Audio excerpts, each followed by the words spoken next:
Hello, everyone. Thanks for taking the time to attend our webinar on CloudEndure and disaster recovery in AWS.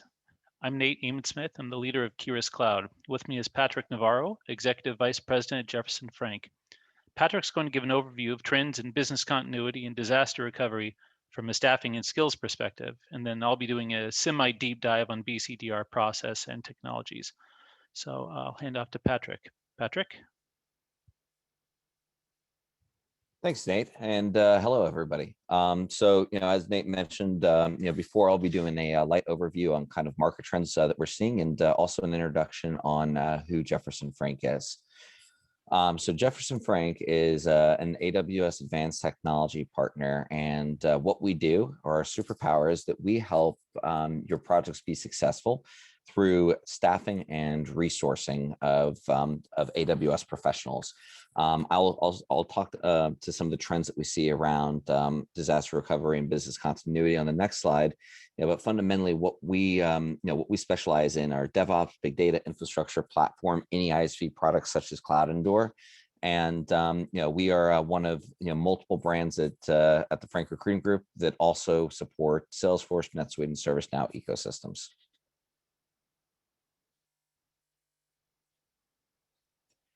So Nate asked me to speak in regards to the trends that we're seeing because with COVID-19 driving everybody remote, increasing vulnerability, we're seeing a massive increase in demand for disaster recovery skill sets and business continuity professionals.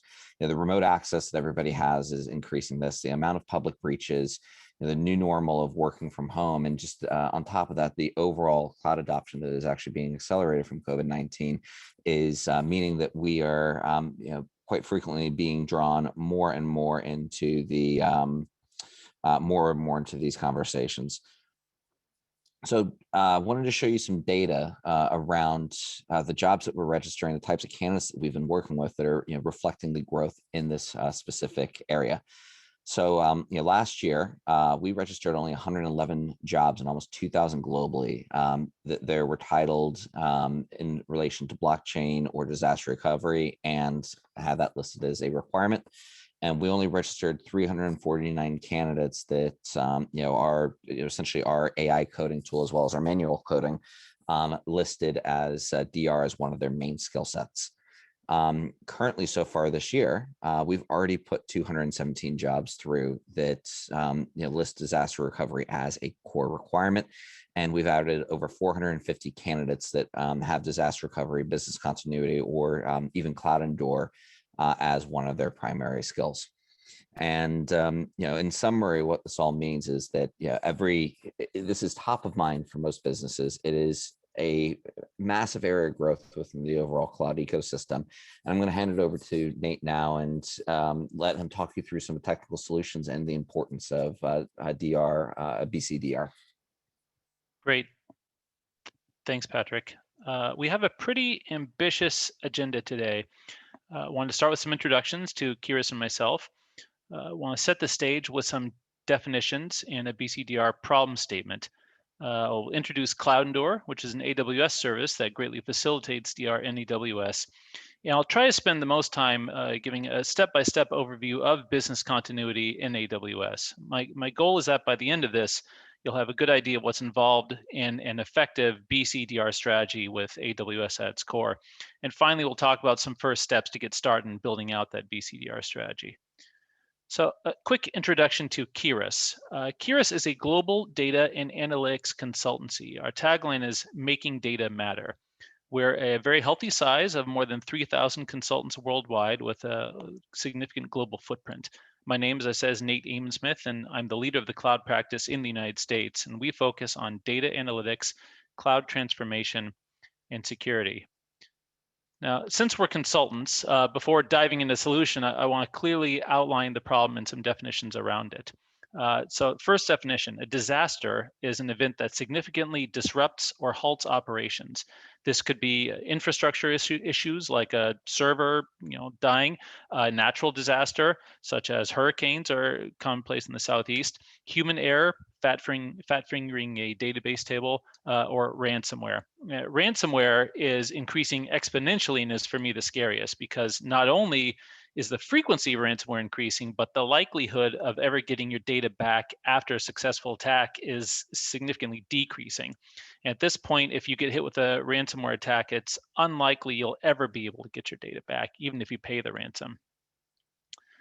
To continue our definitions, disaster recovery is your plan to get back to normal operations after disaster with defined recovery time objectives, or RTO, and recovery point objectives, or RPO. Note, this does not mean that you do not suffer disruption. It just means that you have a plan to recover within those RTO and RPO parameters. But RTO could, for example, be measured in days or weeks. Business continuity is your plan to continue operations during a disaster. Note that this does not necessarily mean you suffer no disruption or data loss. As an example, you could have a BC plan that allows for an entire day of downtime, or even more in a absolute worst case scenario. The lines can get a little bit blurry. I tend to think of business continuity as measuring both RTO and RPO in minutes or hours versus days, or even potentially weeks for a base DR plan. One thing I need to say right now, if you don't have a DR plan, seek help immediately. I've yet to see a business for whom their data was not important and a permanent loss of the data would not be a critical blow. If you don't have a DR plan, then shoot an email to me or Jefferson Frank right now, and we'll get you some help. With that having been said, I want to talk about business continuity and disaster recovery, or BCDR. There are two distinct problems with it. It's expensive and it's complicated. Here is a picture, which I will accompany with 1,000 words. Let's start with the first problem. BCDR is expensive. If you're dealing with physical components and data centers, having a BCDR environment strategy usually means you've got two of everything for production. And of course, you have to establish and maintain connectivity between those two environments, as well as pay for any replication software services. And of course, you need to establish monitoring for both the failover infrastructure and the replication to it. So your operating expenses are generally going to be multiplied by at least two and often more. Second off, it's complicated. If you're lucky and you're paying for it, you can consolidate most of your replication pain to a single vendor and at least have all of that focused on one channel. But more likely, you would have replication for your virtualization platform, replication for your databases, and you may have more than one kind of database that each type of which has its own replication plan. You replication for file services, replication for appliances, replication like for your SAN or your NAS, et cetera. And right, I'm just talking about the redundancy and replication setup. The actual BCDR plan process is a whole other problem. We can't solve all the BCDR challenges with a single tool, but there is one game changer on the replication front, which segues nicely into the next section, which is CloudEndure. So what's CloudEndure? CloudEndure is simply a disaster recovery as a service. It began as a third-party product, but was acquired by Amazon Web Services a couple of years ago, and it is officially the way for DR in AWS. CloudEndure actually has two modes, DR and migration. And if you think about it, you could frame migration as a planned DR failover with no intention of ever failing back. I'm just going to focus on the DR side of it, but keep in mind that a lot of what I'm going to talk about could be applied to migration strategies as well. So a very quick overview of how CloudEndure works. There are multiple deep dives on YouTube if you want to know more about CloudEndure specifically.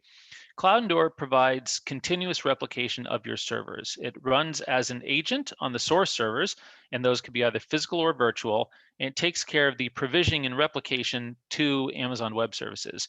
It supports recovery points of every 5 minutes. So for example, in the event where your developer accidentally blew away DB table, your recovery could be based on 5 or 10 or 15 minutes ago to the point before that happened. The agent is available on Windows and Linux, and the targets are AWS EBS volumes.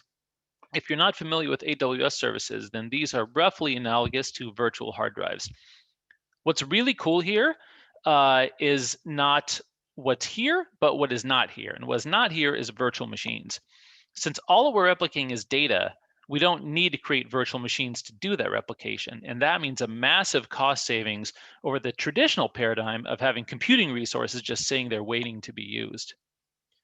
Now, how does CloudEndure work in the event of a failover?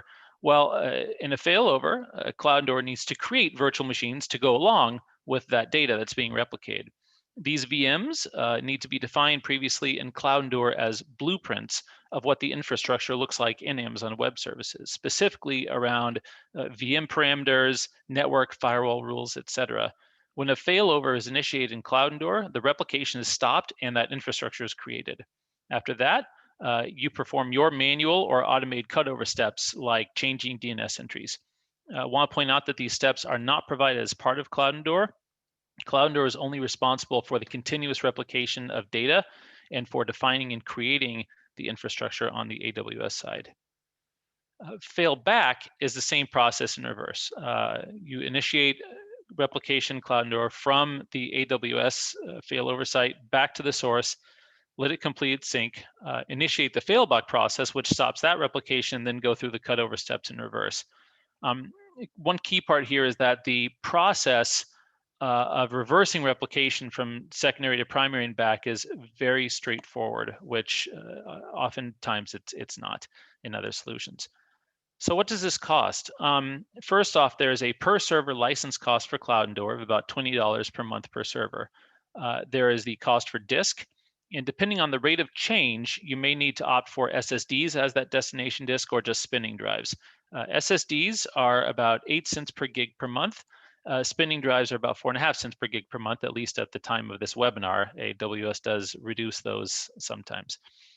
There are also some small servers that need to manage the replication. These add a little bit more than $1 per disk per month. So you add it all up, it's extremely cost effective when compared to running a secondary data center for replication. If you've been putting off DR due to cost, hopefully this changes the equation for you a bit.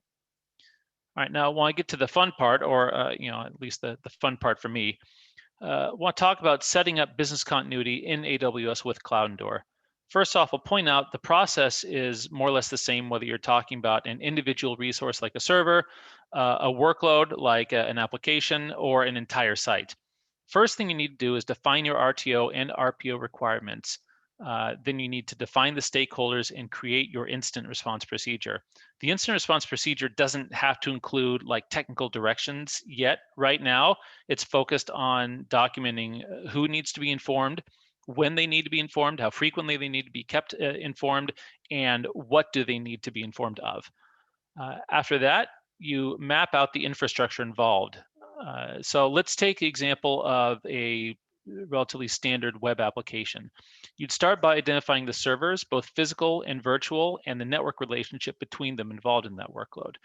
You'd also need to take note of any dependencies on non-server or proprietary appliances. So for example, load balancers, web application firewalls, file serving appliances, and the like. So in the case of a 3-tier web app, you might have a network path that goes from a load balancer to web application firewall to another load balancer to application servers, then to file shares and databases. All of those components and network relationships need to be mapped out. Once we have all of that defined, you need to design the replication strategy to AWS. For the servers, we can use CloudEndure. For appliances, there are a few different tactics. Where possible, we can define drop-in replacements. So for example, a load balancer may be able to be replaced by an AWS managed load balancer. We may also be able to purchase or subscribe to virtual versions of those appliances in the AWS marketplace. So for example, Barracuda web application firewall. And you can frequently utilize the same licenses or ELAs to power those virtual appliances as you're using for your appliances on-prem. Obviously, this all needs to be evaluated on a case-by-case basis. I will say that so far we haven't seen anything that cannot be done. It's just a matter of how difficult it was to set it up. So once you've finished with the planning phase, it's time to build. On the AWS front, that means provision account and networking, set up a VPN or direct connect, and create the foundation for spinning up those appliances quickly. A proper setup of AWS accounts and networking and connectivity is an entire webinar all by itself. But if you want to just take a quick look at it, the AWS docs are full of helpful guidance. Once the AWS account is set up, you sign up for CloudEndure and set up agents and blueprints on the servers that I described in the design phase. And then comes just the most fun part of documentation. This is where you flesh out the technical details of the response plan from earlier. Um, who needs to approve the failover? How will the failover be initiated? How do you perform cutover? What are those steps? And how do you test once the cutover is complete? Zooming in on the failover and cutover pieces, you need to have those processes very well documented at the level of granularity that you've decided to support BCDR. So for example, you need to have that defined for the component level if that's how you need to, if you want to support DR at component level, you need to have it at the workload level if you need to support workload, and at an entire environment or site level if you decide to support BCDR for that. The instructions for each of these need to be well documented and tested. As with everything else, it will pay to spend some extra time here to automate steps and to simplify these procedures.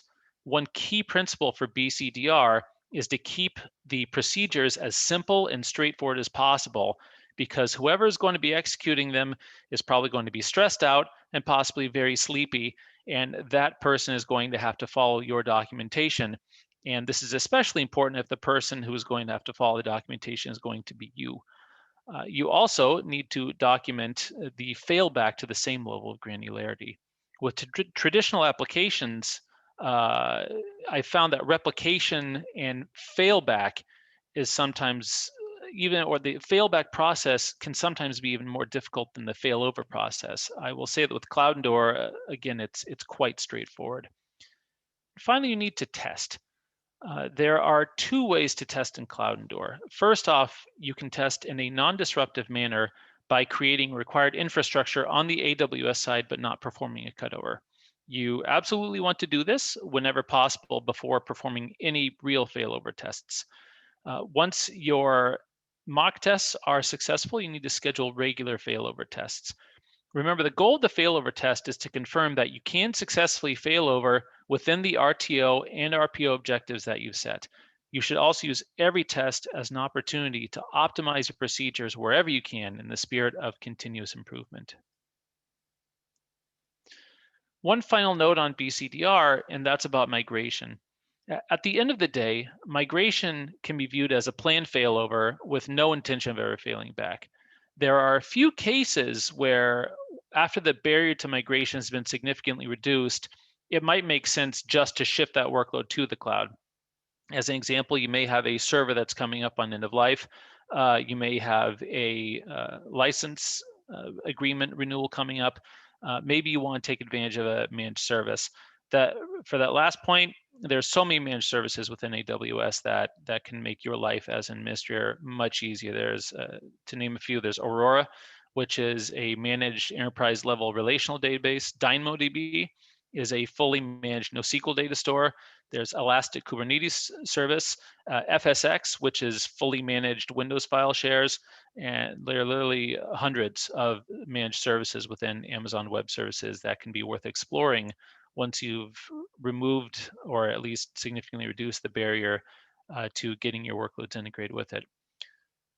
So what are the first steps? Well, first off, as I said before, if you have no disaster recovery, seek help immediately. And in fact, I would hope that the first time I showed this slide, you would have immediately sought help. If you don't have DR and if data is critical to your business, which, as I said, it almost always is, sincerely, please reach out now. Assuming that does not apply to you, what are the best first steps? Well, first off, I would recommend getting a TCO OpEx estimate for DR with CloudEndure. At Keyrus Cloud, we can help with that and give you a realistic estimate of a monthly cost based on some basic server stats. After that, we can help talk you through an overview of BCDR, similar to what I just sort of burned through, but at a deeper level and based on your specific environment applications.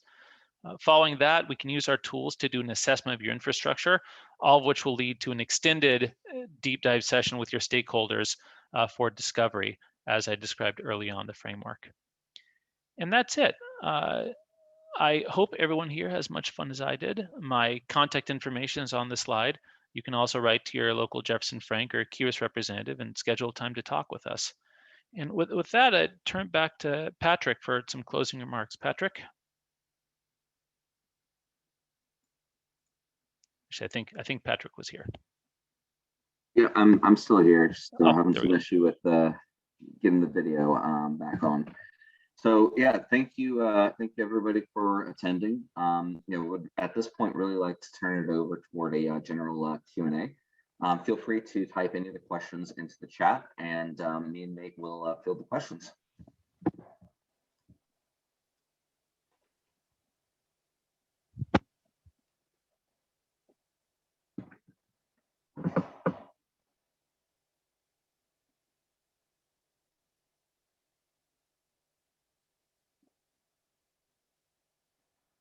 Okay, we'll give it another minute to see if there's any questions in regards to the content.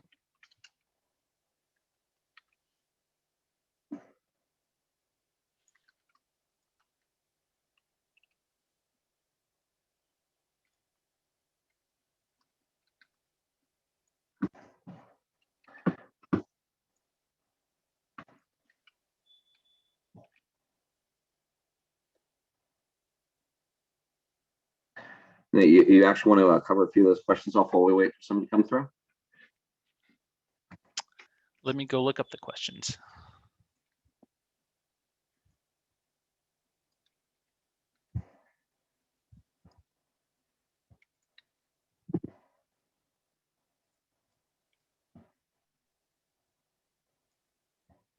Sorry, now I need a minute because I'm trying to get back to my here it is.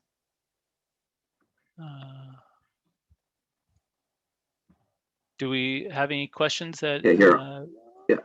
Is there here we go. Is there a compliance feature that the software does to enforce and audit against any type of NIST, CIS, FEMA benchmarks? That's an excellent question. I'm not 100% sure about which framework specifically this applies to, but I do know that CloudEndure enforces encryption at all stages, or can enforce encryption at all stages, both in rest and in transit. I'm trying to think of any, and I can quickly look this up, and I would recommend that we have a deep discussion about it, because the bigger concern I would have would not necessarily be with CloudEndure itself, because as I said, it's relatively straightforward. It's replication via HTTPS or via an SSL encrypted channel to an encrypted disk. But the more interesting question is how to design the BCDR infrastructure itself to meet that compliance requirement. And I will say that all of the ones that were named, NIST, CIS, FISMA, as well as HIPAA, FERPA, are all supported by AWS and by the services that CloudEndure would replicate to.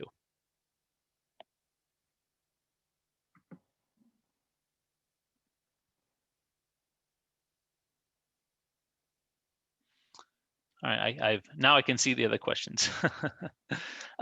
This question is, we already have a DRBC process in-house. I would love to take this to my higher ups and see what other options might be available. Please do. If there's any way we can help with that, if you'd like any more information, please feel free to reach out and we can have a more in-depth discussion about it.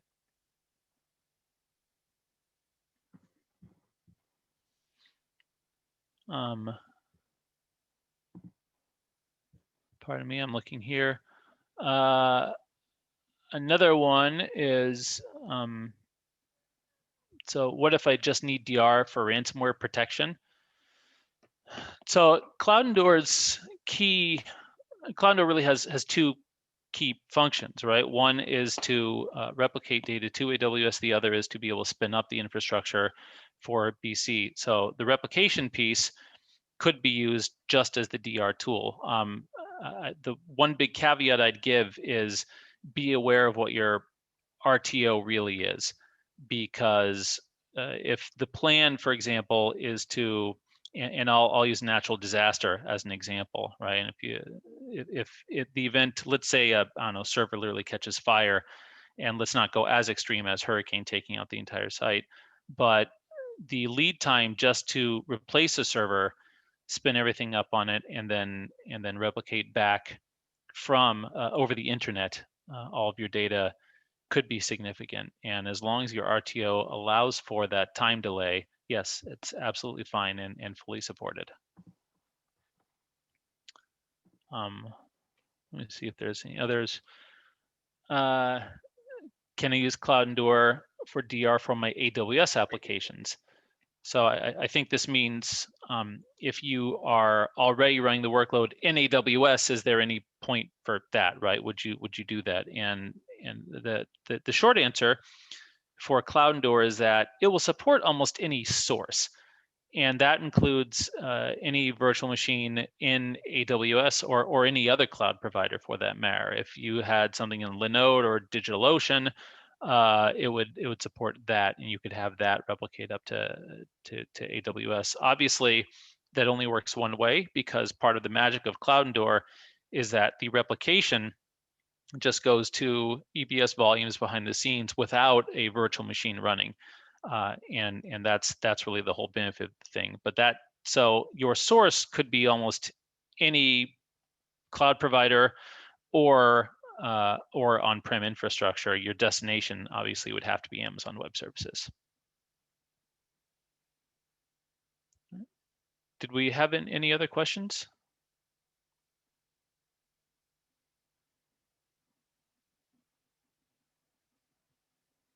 All right. So I want to thank everybody for attending. It was a real pleasure to give this, and I look forward to hearing from some folks soon. Thank you, everybody. Thanks all.